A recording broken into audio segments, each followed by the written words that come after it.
김상훈 특파원 대국이 한국산 고등훈련기 T-58대를 추가로 구매하기로 했다.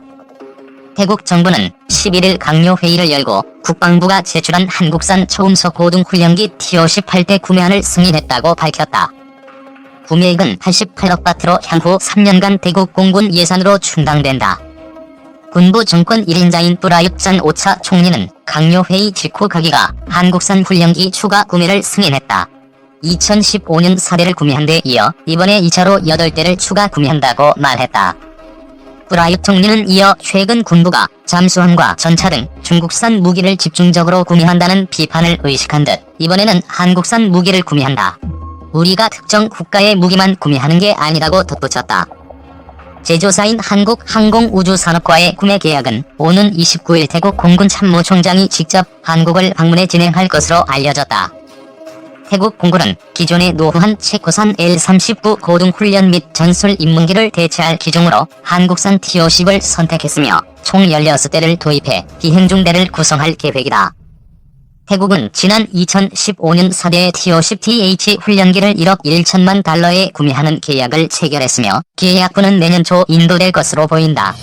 역사상 가장 빠른 요객기였던 콩코드는 2003년 경제성이 부족하여 운항을 중단하게 됩니다. 그 원인은 퍼스트 클래스보다 3배나 비싼 요금도, 초음속 비행을 위해 이코노미처럼 좋게 설계된 좌석 때문도 아닌 폭발 사고였다고 합니다. 사실 콩코드는 비싼 요금에도 불구하고 돈보다 시간이 더 중요한 비즈니스맨들이 자주 사용했기 때문에 항공사에서는 수익이 냈다고 합니다. 하지만 안타깝게도 2000년 먼저 이륙했던 비행기에서 떨어져 나온 부품이 콩코드의 연료 탱크와 출동하면서 폭발, 탑승객 전원이 사망하는 사고가 나면서 승객들의 외면을 받게 되었는데요. 콩코드 자체의 결함이 아닌 불행한 우연으로 발생된 사고였지만 사람들은 이미 콩코드는 위험한 비행기라는 인식을 갖게 되면서 탑승객이 급격하게 줄어들어 결국 2003년 운행을 중단하게 됩니다. 3시간이면 주파가 가능했던 파리, 런던, 뉴욕 구간은 다시 이전대로 6시간 이상의 비행을 할 수밖에 없었습니다. 하지만 2017년 다시 콩코드와 같은 초음속 비행에 도전하는 기업들이 다시 등장하고 있습니다. 가장 처음 도전장을 내민 기업은 2014년 출사표를 던진 스파이크 에어로스페이스입니다. 스파이크 에어로스페이스에서는 더 스파이크 S512란 초음속 비행기를 개발 중입니다. S512는 초음속 항공기의 최대 단점으로 부각되는 손익붐을 크게 줄였다고 합니다. 이들은 자신들만의 기술력으로 지상에는 거의 손익붐 충격파가 전달되지 않는다고 설명하고 있습니다. 또한 이들은 빠른 비행을 위해 골치거리였던 창문을 모두 없앴다고 합니다. 비행기의 창문을 만들려면 이를 지탱해줄 튼튼한 구조물이 필요한데 창문을 없다면 이런 설계가 필요 없기 때문입니다. 또한 공기 저항을 줄이고 비행기의 무게는 더욱 줄일 수 있기 때문에 효율적이 크게 증가시킬 수 있다고 합니다.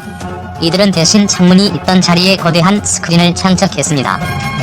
이 스크린은 카메라로 촬영된 외부의 풍경도 감상할 수 있고 원한다면 영화를 볼 수도 있다고 합니다. 더 스파이크 S512는 최대 시속 1700kmh로 비행이 가능하며 최대 18명의 승객 탑승이 가능하다고 합니다. 비행기 가격은 1억 달러 우리나라 돈으로 약 1100억 정도라고 합니다. 붐 XB1은 붐 슈퍼소닉에서 개발 중인 초음속 요객기입니다. 이 회사는 2018년까지 소형 버전인 붐 XB1의 테스트를 완료하고 2025년 시제품을 출시한다는 계획입니다. 이 회사는 이미 76대의 선주문을 받았으며 20개의 항공사와 도입 협상을 벌이고 있다고 밝혔습니다. XB1은 기체를 알루미늄으로 만드는 대신 이보다 더 강하고 가벼운 탄소 섬유를 사용했다고 합니다. 이는 초음속 비행 시 공기와 마찰로 인해 외부에 온도가 170도까지 올라가는 환경에 더욱 잘 버티기 위함이라고 합니다. 2018년 시험 비행에 나서는 이 비행기에는 최대 55명의 승객 탑승이 가능하다고 합니다. AS2는 세계 최강의 전투기 F-15, F-35를 만든 로키드 마틴과 초음속 여객기 제조업체인 에리언이 제휴를 통해 2025년 상용화를 목표로 개발 중인 초음속 여객기입니다.